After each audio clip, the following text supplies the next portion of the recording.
You are listening to The Investor Way with Sam Ball and Jonathan McEwen. If you enjoy the show, please subscribe and follow us on Twitter at TIWTweets.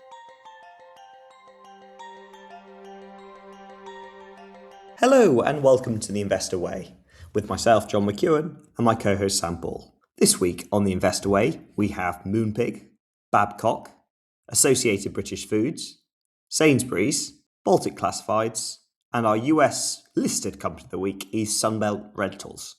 Sam, do you want to kick us off with Moonpig? Yes. So Moonpig, for anyone who's not familiar, they are the online card retailer. They have come out with their full year results for the year ended 30 April 2026, and revenue was up 6.5%.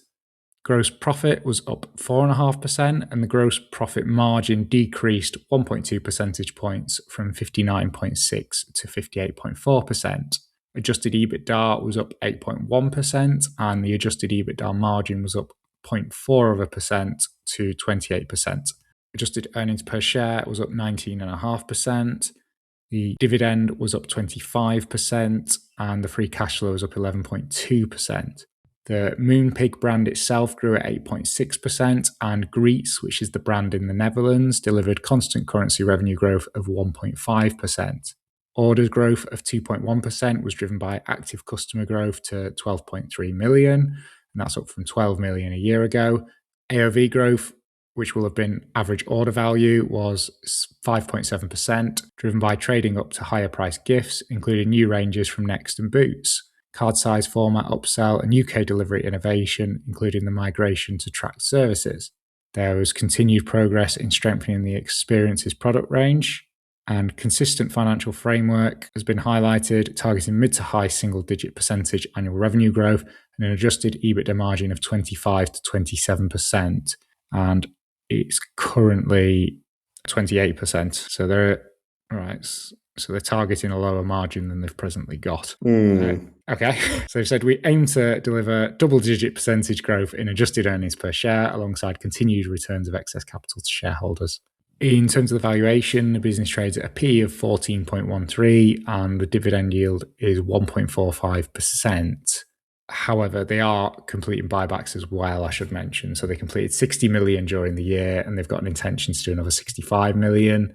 And that is on a market cap of 788 million. Yes, it's about 8% that, on top of a 1.4% dividend. So those are very good.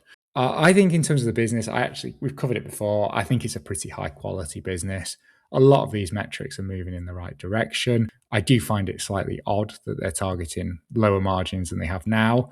However, it might be because they're looking to grow the experiences side of the business, and that might just be lower margin than the cards, given that in a lot of cases with the cards, you probably are just printing money. Yeah, I think it's a good business. I think you could do a lot worse. I think at a PE of 14, putting up those numbers, and I don't see any reason why that wouldn't continue, because I would kind of expect more and more of the market to continue shifting online. So yeah, I really like it. I think you could do a lot worse. I think in terms of why I wouldn't buy it, it would probably just be opportunity cost. But yeah, I think you could make a very strong argument. What do you think, John? Yeah, no, I think these figures are, I think revenue growth is reasonable. And I think when it comes to sort of experiences, again, I can see that being a bit lower margin. However, I think that's where the scope to grow it quite a lot more. And also in real terms, whilst the margins may be smaller, in actual cost, they may be sort of bigger because you add a bottle of wine or sort of chocolates, etc., to the order. They could just be making more money from that. In terms of other things, share buybacks, definitely they're chunky, and that does add to the investment case at the moment in terms of essentially returning cash to shareholders. Other thoughts, again, I would agree with you that there is a tendency for these things to move increasingly online with increased cost in employment, whether it's at Card Factory or just on the high street more generally, which does favour Moonpig. So I think there's actually quite a lot to be made for the investment case for Moonpig.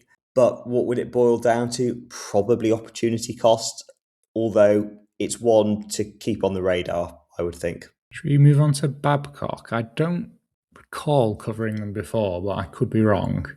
Yeah, so it's another defence contractor. It's the second largest in the UK after BAE Systems, so probably doesn't get quite as much attention. But I think one of the things that I've observed covering Babcock today is that in terms of its size, it's very much smaller than BAE Systems. And also with BAE, that has come at a really premium valuation in the last couple of years with geopolitical tensions, global uncertainty. Anyway, Babcock had their full year results out with full year underlying revenue growing by 10% to £5.2 billion, ignoring exchange rates. That was driven by a strong performance in its nuclear and aviation divisions. Underlying operating profit rose 19% to £433 million, helped by top-line growth and widening margins. However, this does exclude a one-off £140 million charge on its Type 31 ship building contract due to late-stage design changes. Underlying free cash flow jumped 71% higher to £262 million, and net debt fell by £44 million to £329 million. Medium-term guidance was reiterated with average organic revenue growth in the mid-single digits and underlying operating margins of at least 9%. A final dividend of 5p a share was announced, taking the full year total to 7.5p, up 15%, and a new £200 million share buyback programme is set to begin imminently and to be completed by the end of March 2027. And the shares were down nearly 3.5% in early trading. Unsurprisingly, that it was the sting in the tail with the one-off £140 million charge on the Type 31 shipbuilding contract that everybody was talking about.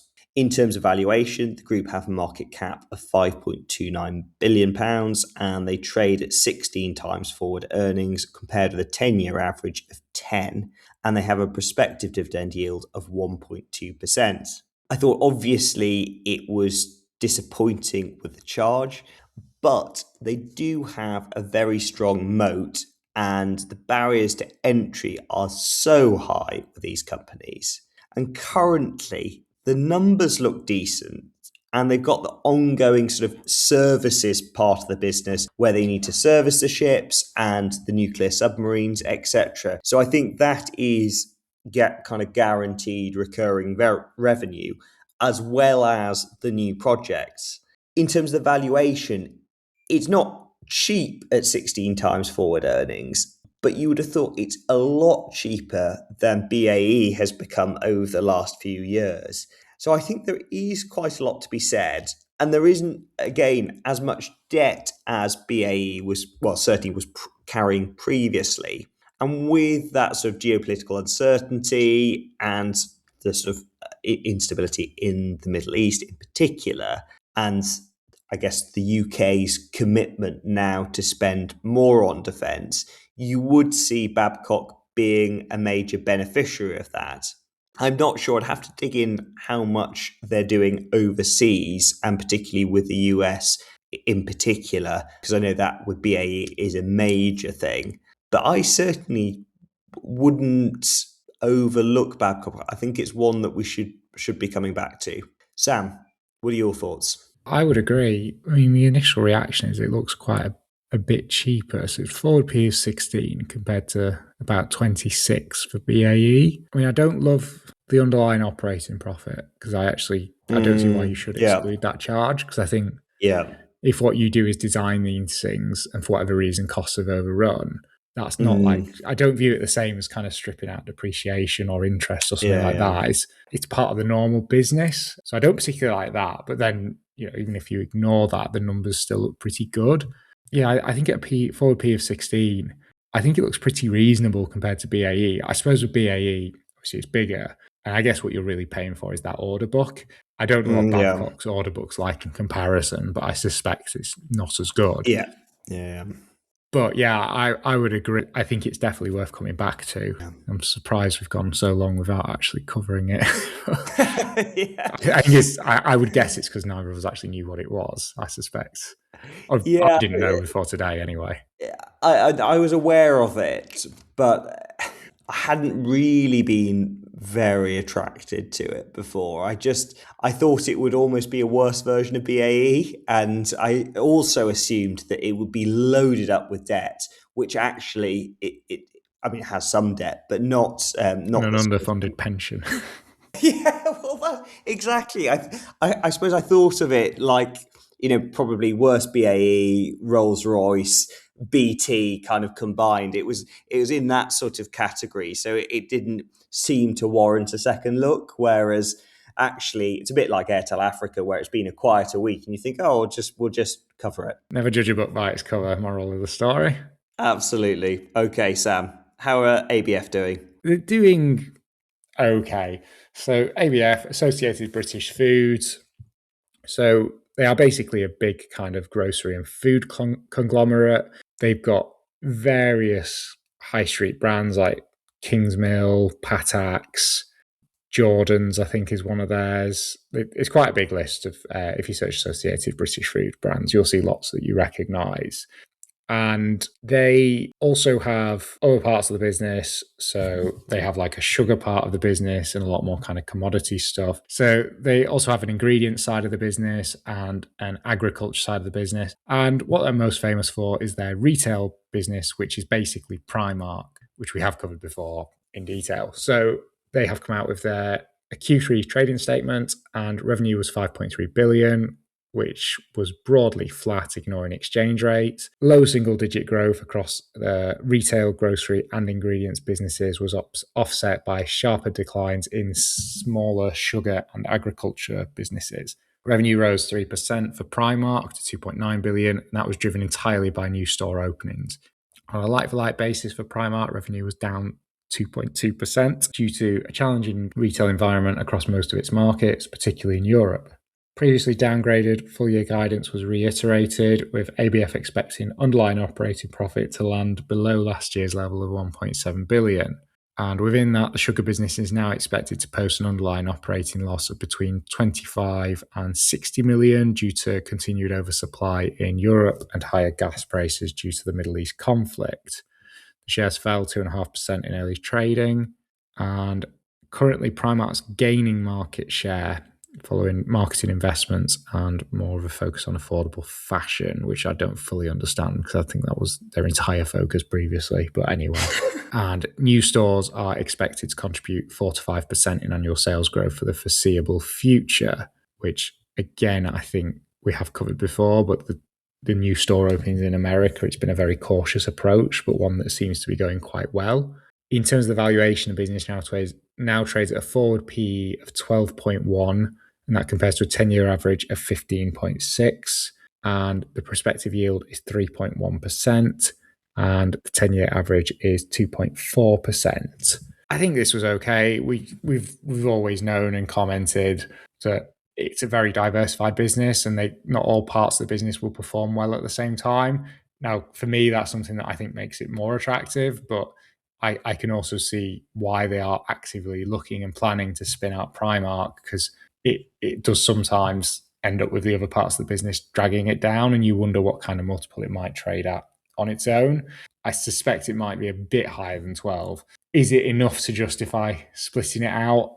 For me, it still isn't. I like having them together. I think it's interesting that the new stores are basically entirely driving the Primark growth, although I think that's partly just because I think it's probably pretty saturated over here, maybe less so in Europe. Yeah, I think new store openings, they've probably got a lot to go at in America, so that 4 to 5% can carry on for a while. What about you, John? Yeah, I think it's a difficult one because the sugar and the food side of the business is inherently more cyclical, particularly with the sugar, and it's basically down to commodity prices. So good times are good and bad times, as we're seeing now, are very bad. Primark on its own, I do like it, and I think the brand itself, in terms of, probably unfair to call it fast fashion, but certainly on the budget side of things, it's got that niche in the UK, and it's historically done very well, even when costs in terms of labour, etc., have gone up. It seems to be doing well in the States, and those new stores are delivering. I think my hang up with it is that I've had retail shares before, and they've always struggled. And even if it is appearing cheap, and when Primark spun out, even if it trades at a higher multiple, I'm just a bit reluctant to go out and buy, a pure retail play like this. So it probably wouldn't be one for me at the moment. Although at many times in the past I've said, I do like Primark, or ABF, I should say, soon to be Primark. So yeah, that's where I am with it. If it was to remain part of the conglomerate, I know I've never bought it, but it is a business I like. Yeah. I wouldn't buy it now because they're just going to split it out, and I don't want to hold it on its own. I quite liked it being part of that larger consumer goods company, or not even just consumer goods, because they do all sorts. Yeah, I would say so too. It's as a conglomerate, even though that I've historically found that probably the most attractive part of the business, I felt like I had a bit more protection, which I wouldn't do if I were just holding the Primark. Should we stick with the retail sector then?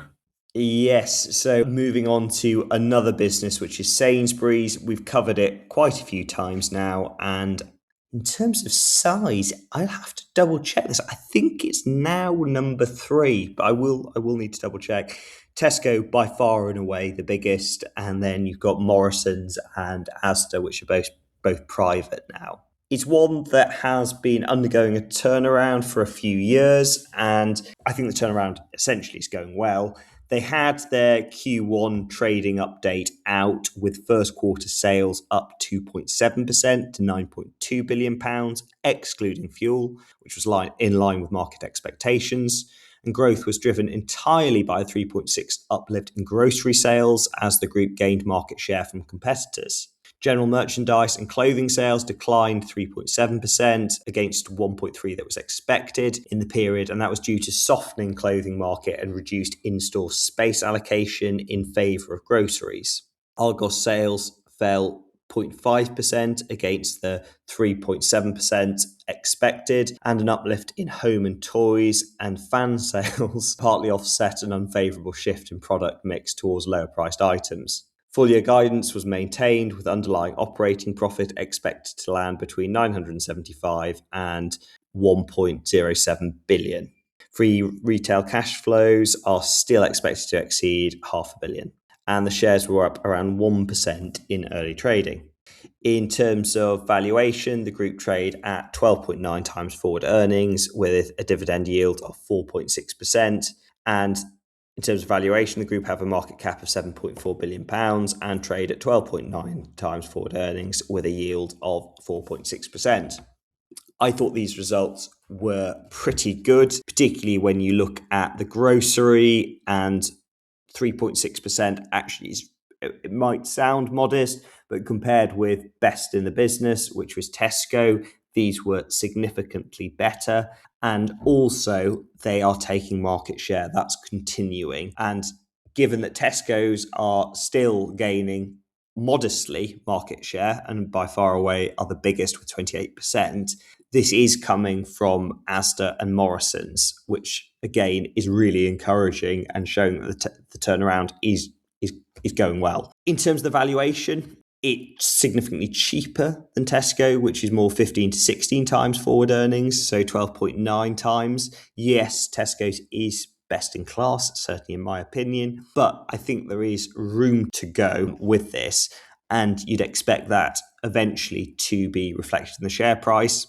Unclear what's going to happen to Argos, because it was rumoured to be being sold and that halted. Yeah, that hasn't been a good acquisition, but we're many years on now, and the group is looking in much better health, reasonable valuation, and it's actually got a pretty decent dividend yield, and you'd expect them to return more cash to shareholders over the years. See, I think if I were in the market for a supermarket, I'd be looking at Sainsbury's today.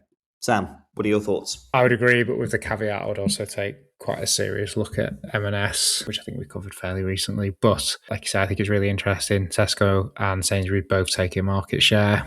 We don't get the information as much for Asda and Morrison's, but what you do see doesn't look very good. But yeah, I think they're doing a good job. I thought the fan sales was quite funny.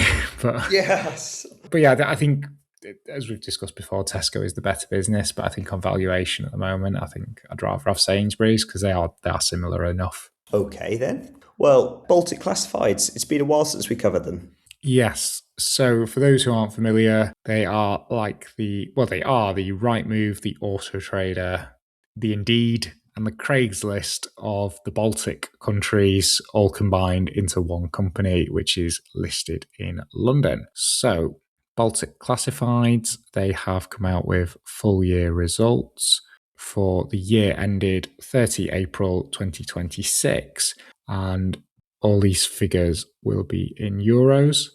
Group revenue was up 7%, and that was split by, in terms of the divisions, which are actually, they're not quite equal, but in terms of the revenue coming from each. So of that 88.5, 31.5 million is auto, and that was flat. 26 out of 88.5 million is real estate, that was up 17%. Jobs and services, that's 17.4 out of the 88 million, and that was up 9%. Generalist, that's 13.6 million out of the 88 million, and that was up 3%.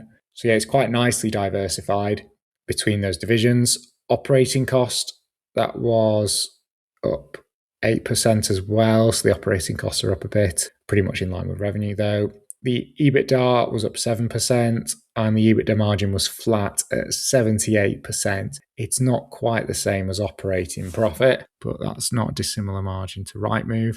Operating profit, however, was up 13%, and actually they've not given the margin, but it's not difficult to work out. So it's a 68% operating profit margin. So it's more similar to Auto Trader in terms of margins than Rightmove, but I guess the property is only part of the business, so maybe that's to be expected.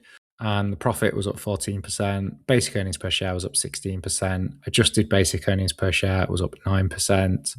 And in terms of the highlights, they've highlighted that they returned 101 million to shareholders through buybacks and dividends, and that's up from 29.4 million in 2025. And for context, that 101 million euros is on a market cap of 740 million pounds. So not quite the same because of the conversion, but that's a huge return to shareholders. They have maintained their strong leadership position against competitors on all major platforms. On average, a resident in the Baltics visited the site 10 times a month, and that was up from 9 times a year ago. The number of visits to the website originating from AI search remains negligible. And following the year end, they acquired a company in Latvia which does real estate data and market analytics. Auto business to consumer grew 11%. The growth was offset by consumer to consumer, which declined 9%, reflecting continued weakness in the Estonian market alongside severe weather-related disruption to consumer auto activity in Lithuania and Estonia during January and February. Trading trends improved from March 26 and have since broadly aligned with management expectations. 73 million euros was drawn under a new debt facility at the end of the year, so net debt, including lease liabilities, increased from 4.4 million to 46 million, with leverage increasing from 0.1x to 0.7x. At the date of the announcement, 118 million has been drawn under the facility, and there's a further 7 million loan and 20 million revolving credit facility available to draw down. So basically, they've been taking out the debt to buy back the shares because they think the company's cheap. And they've maintained their strong leadership position over the nearest competitors, so it gives you the multiples of their major websites, which account for 90% of the revenue. The lowest one is 5x bigger than the nearest competitor. The highest is 62x, and there's some very big numbers in between as well. Estonian car transactions declined 43% following the introduction of the vehicle transaction and ownership taxes in Jan 25, which we did cover last time, along with the severe weather mentioned earlier. And they've said share price reduction in 2026 led the board to conclude that the market valuation did not reflect the underlying fundamentals or long-term prospects. The board considered the equity market concerns regarding the long-term impact of AI on the business model to be overstated, and considered recent trading headwinds to be temporary rather than structural. The board therefore launched an accelerated share buyback, and by mid-June 26 had repurchased 10% of issued share capital. To support the strategy, in addition to the organic operating cash flow, they have secured 145 million of new debt facilities, repaying 15 million of outstanding debt. So that's net 130 million of new debt. The board intends to continue repurchasing subject to market conditions, available authority, and the capital position. In the upcoming AGM, they intend to seek annual shareholder authority to repurchase up to a further 15% of share capital. In terms of the valuation, the business trades at a multiple of 19.8% and has a yield of 1.96%. I think these are a very good set of results. The Estonian car market we knew about from last time. But yeah, really, really strong business, incredibly strong moats for all the businesses. And I think they are pretty much all in kind of sectors that I think would go in kind of the right move pile, where I don't see them being hugely affected by AI in its current form, at least. We've covered it for years and it's been putting up fantastic numbers, but it's been at a P of 40 plus. I think at a P of just under 20 with those buybacks, I think it's very, very attractive. Now, I think the counter argument would be that you can get Rightmove for, I think it's 13 or 14 times earnings at the minute. So would you just get that instead? I think that's a pretty good argument. But I guess, when we talked about building a basket of these stocks that have been damaged by AI concerns, that would be a company that is definitely deserves to be in that basket, I think. So, I did own it. I'd started building a position in it following the last time we covered it. But then, as I mentioned a few weeks ago, I'd moved a chunk of my portfolio over to Joe, the fund manager, who's been on for interviews. And because it was a new position, it was just quite an easy one to get rid of. But it's probably one of the businesses at the top of the watch list. Consequently, I would be keen to get back into it. And I think the valuation is attractive. What do you think, John? Yeah, well, I also had shares in it. And then some of my lower conviction holdings I had sold. I was rationalizing my portfolio a bit. And the Baltic Classifieds was one of those shares that I did get rid of. Do I regret it? It's a little bit cheaper than it was when I sold it, but these numbers are still very good. And I do rate it as a business. I think the main difficulty in terms of the investment case for it I have is not knowing those markets that it operates in well enough and quite how big they are and could be. And I think that rather than sort of the moat itself around certain aspects of the business, for example, like the car division, that's the bit that I struggle more with and probably makes me less convict or have a lower conviction. I think that's where I'm at with it, and for that reason probably wouldn't buy shares again, but it does seem to be a quality business from the surface at least. Should we move on to Sunbelt Rentals for our US company of the week?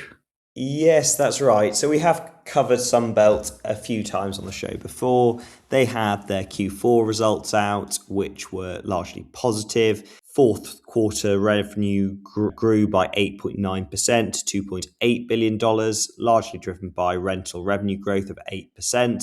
Underlying operating profit EBITDA fell by 1.3% to $1.1 billion due to an unfavorable shift in product mix, higher internal repair costs, and repositioning of the fleet. Free cash flow fell by 29.8% to around £600 million. That should probably be $600 million, largely due to an increase in purchase of rental equipment in the period. And net debt was up about 1% to $7.6 billion. For the year ahead, rental revenue is expected to grow between 5 and 8%, and underlying operating profit is expected to grow from $4.7 billion last year to between $4.9 and $5.1 billion next year.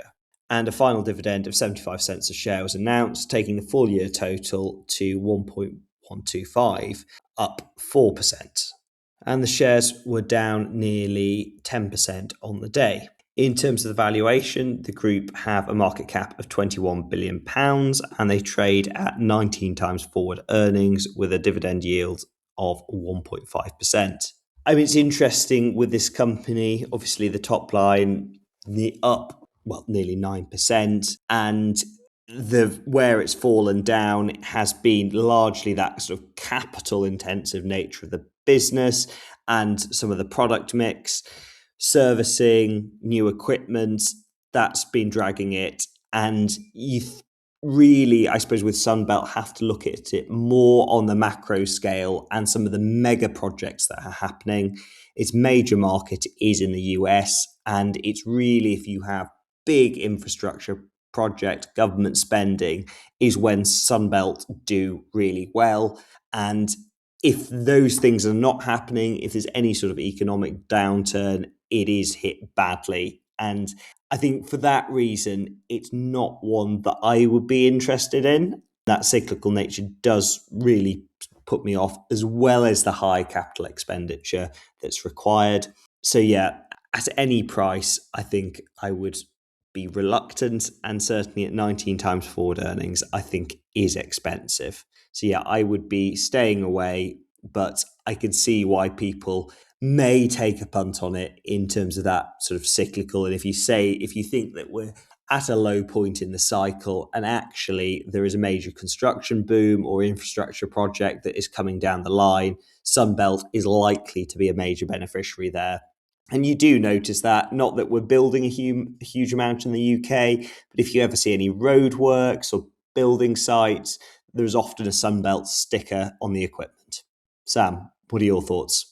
Yeah, I agree. I think you do notice the stickers quite a lot, but it's capital intensive, it's cyclical, and I think it's actually quite expensive as well for what it is. Although it's high quality, it's got some quite unattractive features. It's a well-run business, but it is in an industry I'd just never have any interest in, unfortunately. Yeah, and I guess the barriers to entry here are really quite high, in the sense that there aren't many companies that you can go to.